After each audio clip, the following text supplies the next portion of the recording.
with all our writings, thousands and thousands of pages and 5 books with 800 pages. We were fighting. It's about faithfulness amid desecration. The popes and the Protestant churches went on. Spiritual meaning. Keeping the lamp burning. I made that yellow. It's from ChatGPT, not from me.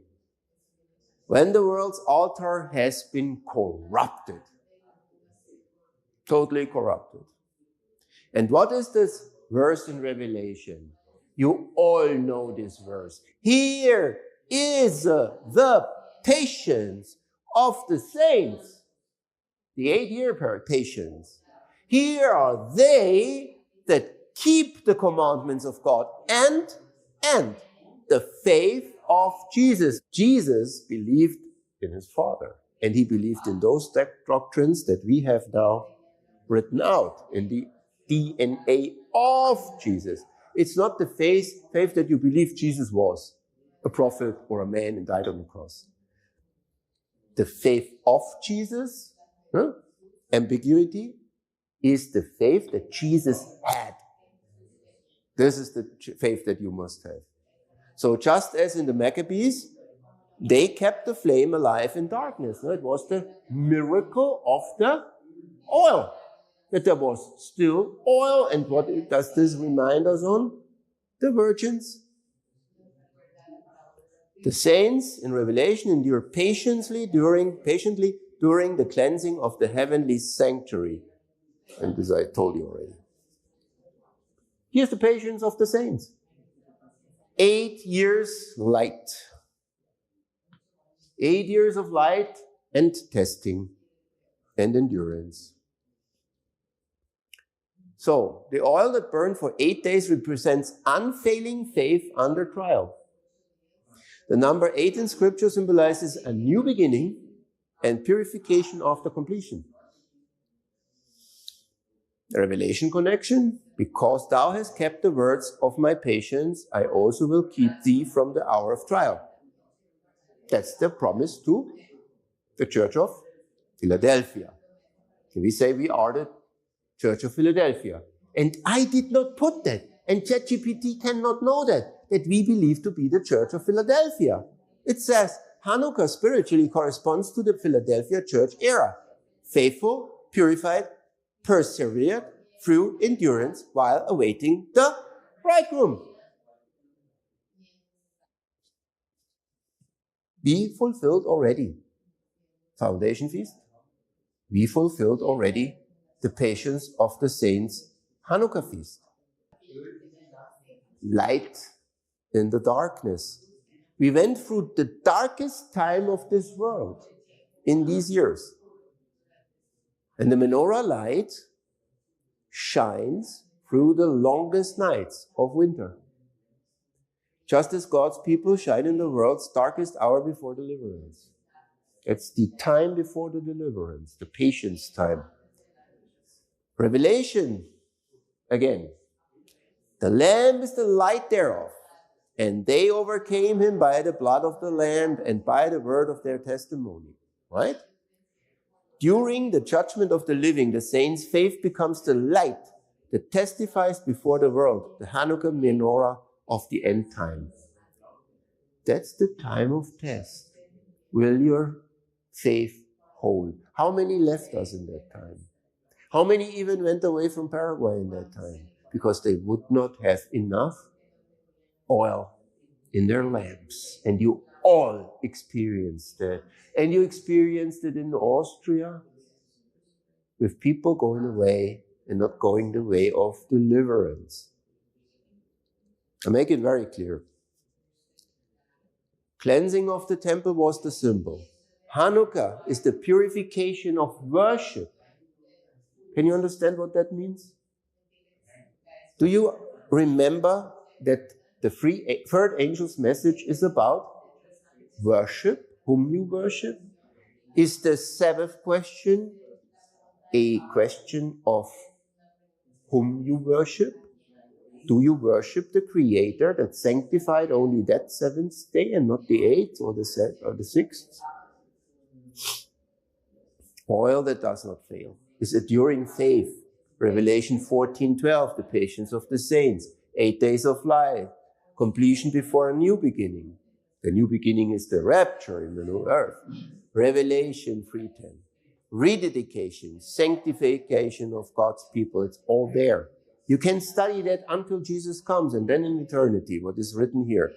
Hanukkah in prophetic fulfillment represents the time of the saints' endurance.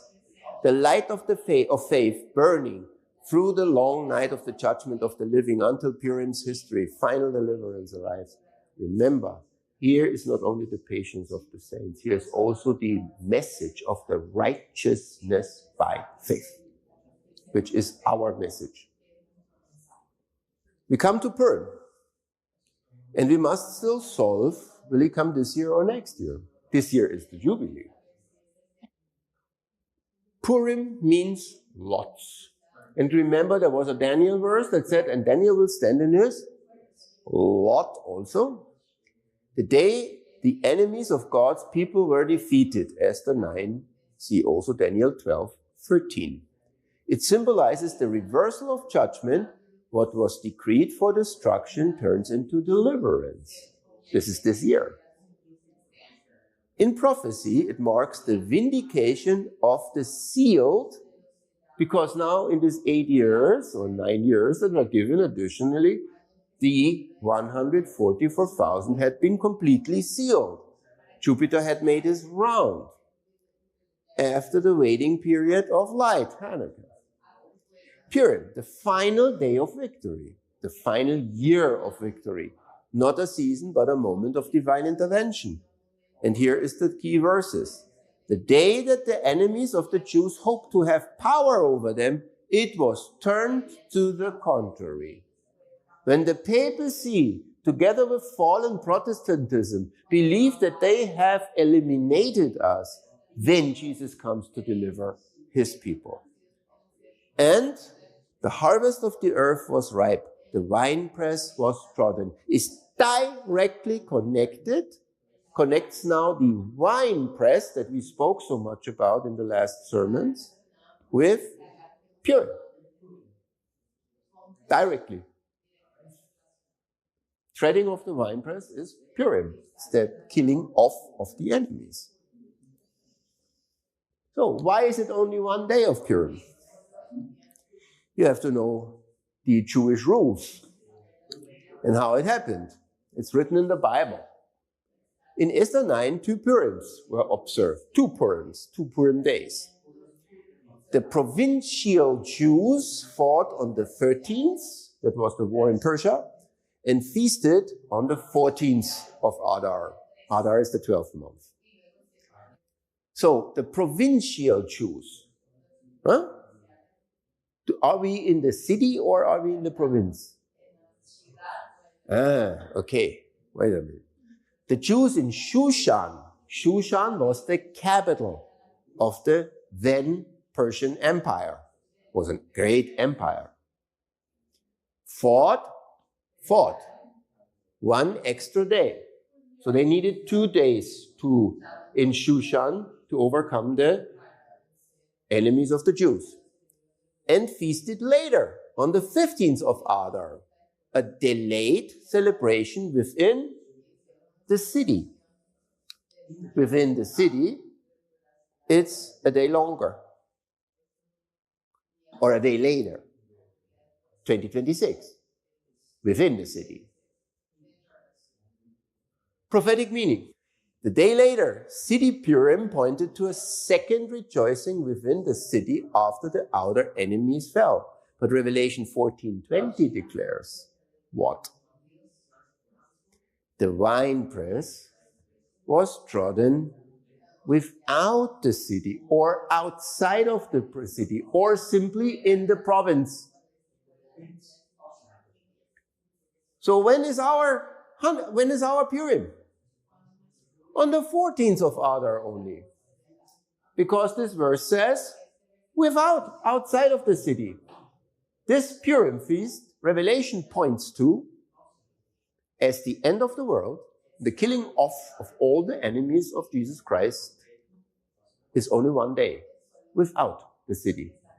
We always believed, oh, the city is the holy city and it travels away with Jesus. No.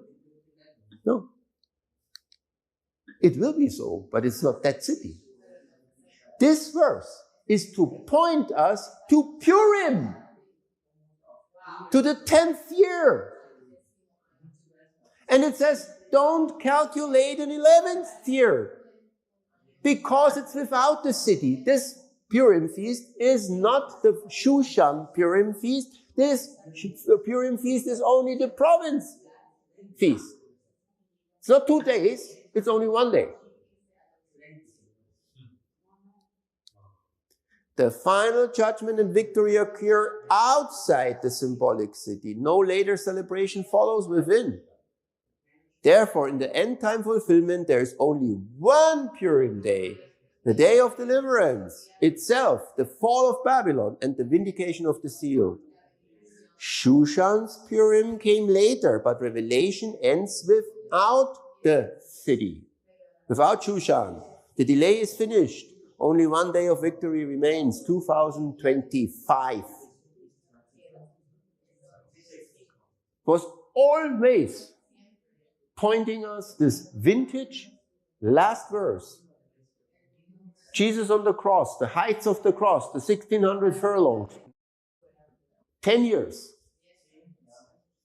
that have now been, with the biblical feasts, completely accounted for. From sacrifice to jubilee. Huh?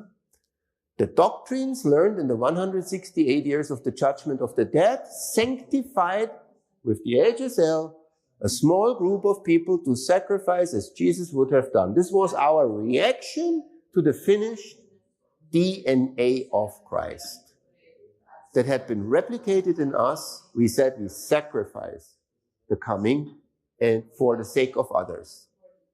And he said unto me, no, and the sanctuary shall be cleansed. This is where we came from with Miller's message, and we did it again. And then came the cleansing in the 8 years of Hanukkah. They should endure a time of test with giving each of the Hanukkah years their light to the 144,000, so that they received from the heavens, those should have had open ears, as all the churches are warned.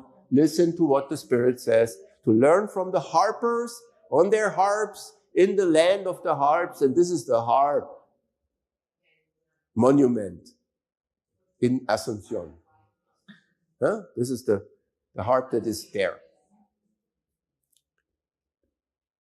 Oil for 1 more day is necessary. You need 1 day more oil than Hanukkah. No? This year for Purim, to give the midnight cry of the Jubilee of 2025. Who has enough oil in their lamps? Did you see the menorah? Does the menorah have 8 lights, because it's an 8 light feet, or does it have 9 lights? It has 9. And 1 is in the middle, big. Huh? So we have indeed a perfect Jewish symbol for the 9 years of oil. The last test is Purim. There must be a last test. The death decree must come. Who will be able to stand that? We know now what it is. Have you personally learned the song that only the 144,000 can learn? Did you learn the doctrines? Did you understand what we did the last 10 years in this movement and the years before, 6 years before, 16 years in total? Have you learned the song? And I looked, and lo, a lamp stood on the Mount Zion. Do you know where that lamp is? That lamp is Jesus crucified from the beginning of the foundation of the world. This is only we know. It's on the galactic equator where we put him. And with him, they knew it. They knew where Jesus is in the Maseros clock of the Father. And 144,000. I wonder where they are. having his Father's name written in their foreheads. And where is the cross? Sagittarius, A star in the heart of Jesus. Father's name written in their foreheads. That's the requisite for the yellow part. When you do not have that, you cannot learn the song. And I heard a voice from heaven as the voice of many waters. And you know, the many waters is Iguazu. Iguazu is called many waters. Or the Iguazu means many waters. And as the voice of a great thunder. And the devil's throat is that part of the Iguazu waterfalls, the hugest and biggest of the earth, that makes the loudest thunder there. I was there many times. And I heard the voice of harpers harping with their harps. 3 times emphasized. Look at the country of the harps. And the national emblem, national symbol for Paraguay is the harp. And they sung as it were a new song before the throne. Where do we sing our songs in 16 years? 16 years. We sing it before the throne. Why? Last generation theology, vindicate God Father. And before the 4 beasts and the elders, we sing our song. Is that a beautiful song that we sing in so many books? And no man could learn that song. That's the sad reality. No man could learn that song except but the 144,000, which were redeemed from the earth. That's those that go through a life. These are they which were not defiled with women. They were not part of any Protestant or Catholic Christian church denomination, keeping the Sunday, taking part in the LGBT movement, taking part in the ecumenical movement. They were not defiled with other churches' doctrines. For they are virgins. They are clean. They have the correct DNA of Jesus. They are the virgins that have oil in their lamps. These are they which follow the Lamb whithersoever he goeth. And he comes now with 3-eyed Atlas. And as we learned in the wonderful elders meeting today, the color change of 3-eyed Atlas has deepest meaning. And it shows the way of the coming of Jesus Christ through the 3 portals of the heavenly sanctuary. You have no idea what we learned today. So holy, so extremely holy. I'm the way, I'm the truth, and I'm the life. And it's 3 doors. They go wherever he goes. They see him coming. They see him going into the most holy place. They see him coming out of the most holy place. They see coming him out of the sanctuary. They see coming out of the inner courtyard. These were redeemed. Only these were redeemed from among men living, being the firstfruits unto God and to the Lamb. And in their mouth, and remember that very well, after all the proof that we presented the last 16 years, was found no guile. They are the only church movement in the earth that is not a church. It's not defiled with other churches. No guile, no lies, no Sunday keeping lies. For they are without fault before the throne of God. And this ends my sermon today. We went through 171 years as an Adventist church with total defilement. We started in 2010 to exist as a movement, to correct the errors that were committed since 1844, to correct the end-time church. Nobody heard it except the 144,000. Now, the only hope is this verse, that some heard our song and learned it, because we can't see them. We are blind. As Elijah could not see the 7,000, he was not able to see them, and he was not allowed to see them. We have to believe in faith that there are still 144,000 minus us outside there that learned the song in the right time. And these are the first fruits, and those without fault. Amen.